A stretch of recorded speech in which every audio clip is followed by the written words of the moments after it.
Have you ever been in a point in your life where you've been consuming so much information, so like binging things like podcasts, books, and audiobooks, that it starts to become so much and you have so many ideas that your brain just starts to get baked and eventually you kind of get sick of it all. You start seeing the same patterns over and over and over again, where it's the same advice when it comes to things like habits. It's the same advice when it comes to things like sleep, when it comes to things like self-help. It's like you're just hearing the same thing over and over and over again ad nauseum. And it reaches a point where your brain just shuts down and you kind of stop hearing.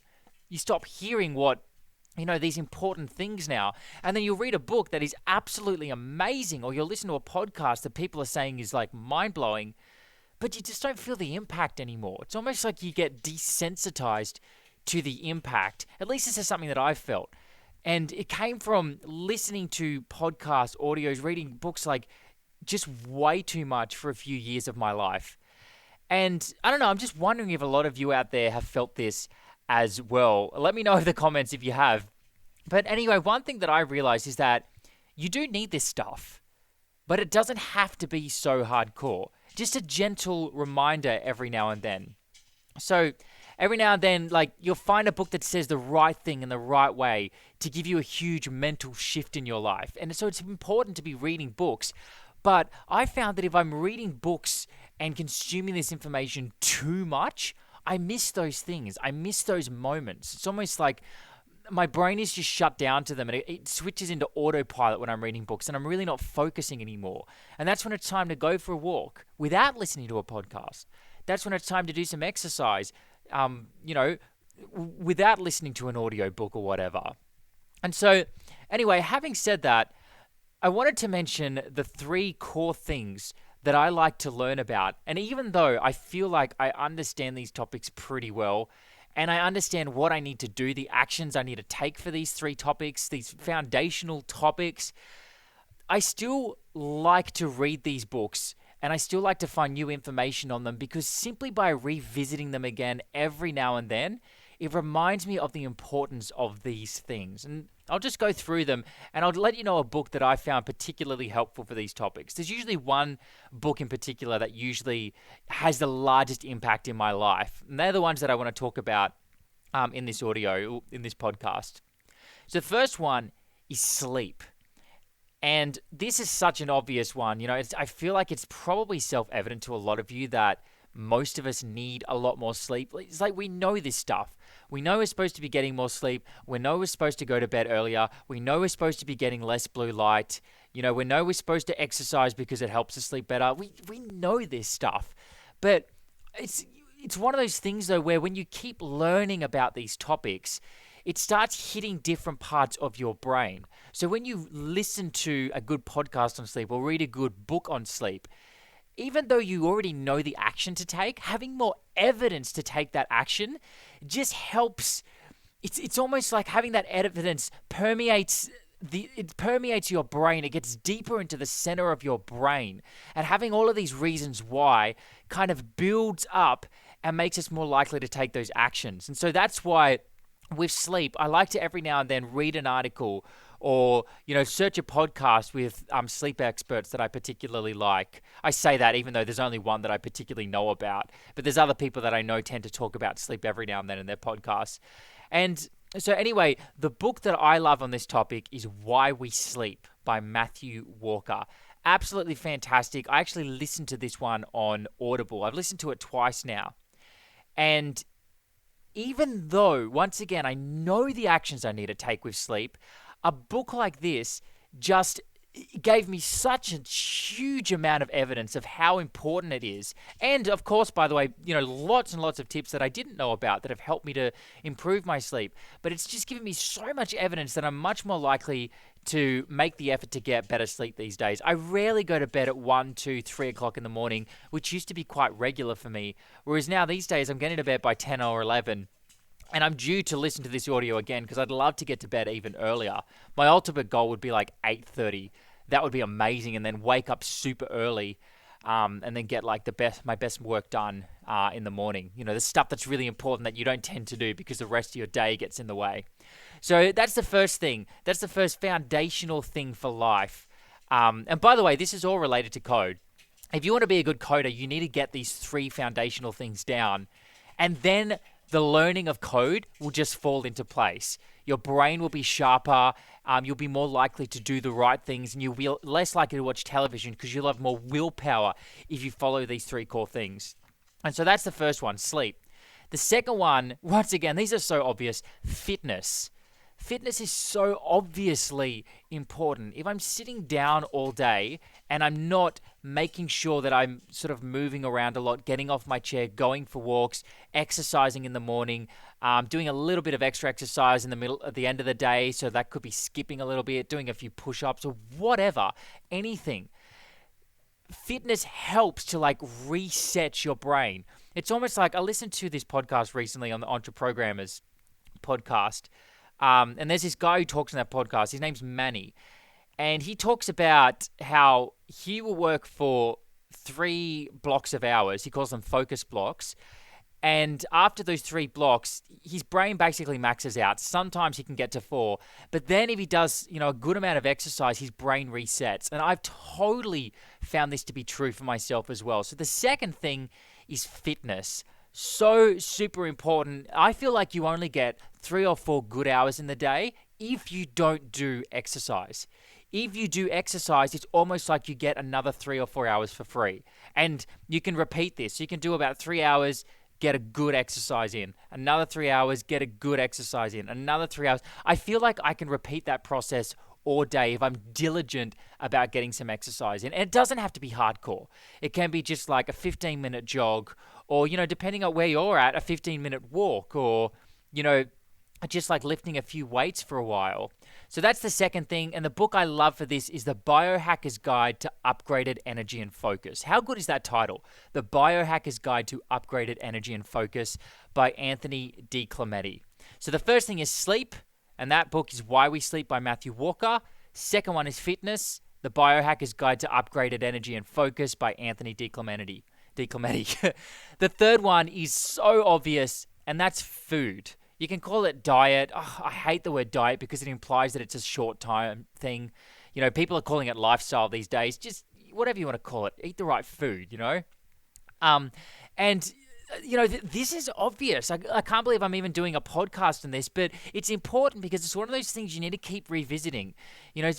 People can tell you eat the right food and you'll go, oh yeah, I know. But if you read a good book or you listen to a good audio that reminds you of these things, once again, it creates more evidence in your brain. And we need that evidence in our brain so we take the right action.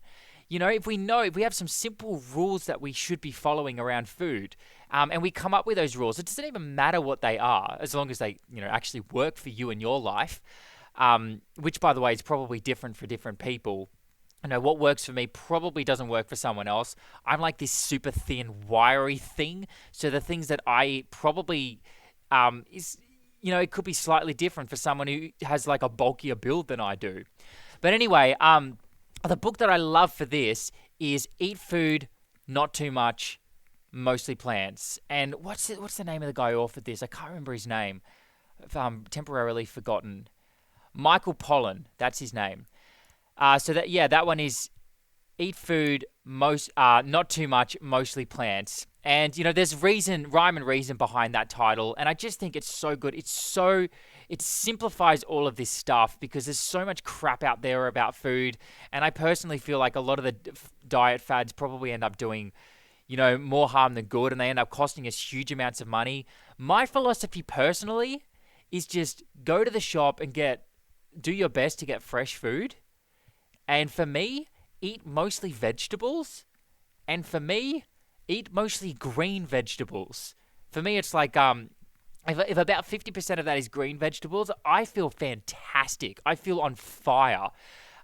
Whereas as soon as I start eating, once again, this is just me. Like, please don't start firing me in the comments about diet. This is just my experience.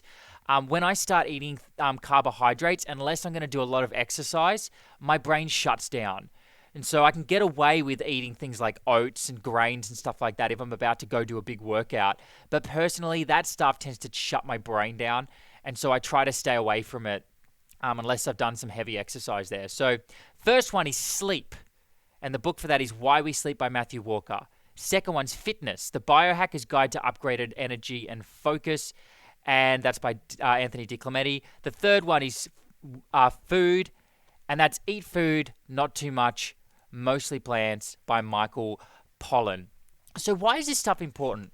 Because if you want to be a quality developer, if you want to write good code, and if you want the energy to spend the time learning to do the code, to do coding and watch videos, like if you want to spend a lot of time watching quasarcast.com. In fact, let me just tell a story here.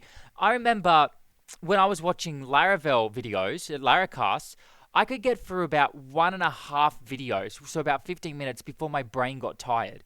It's tough watching videos. Your brain shuts down, especially if you're not being active and actually writing code based on the videos.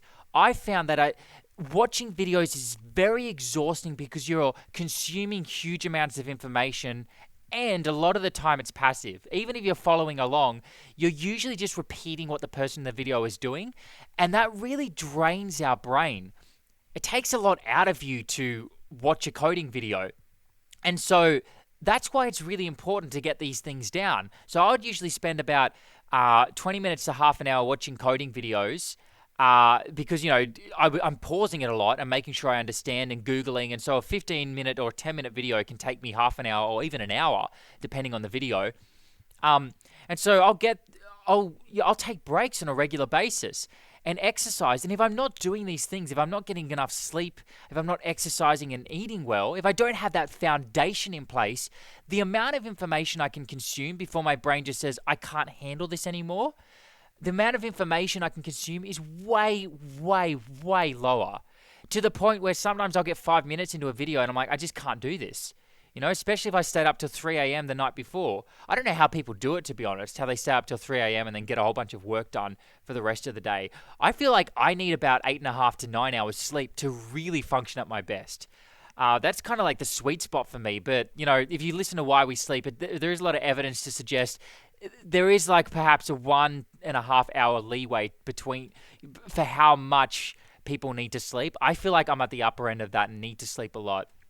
So anyway, this stuff is foundational. If you can cover these 3 things, I honestly think that a lot of you listening to this podcast right now will be blown away by how much more information you can consume by nailing these 3 things down. And there's a good chance that all 3 of these things are lacking in your life. And then if you fix one, it will create a cascading effect that fixes the others. When you exercise a lot, it's easier to eat healthy. Your body starts to crave healthier foods.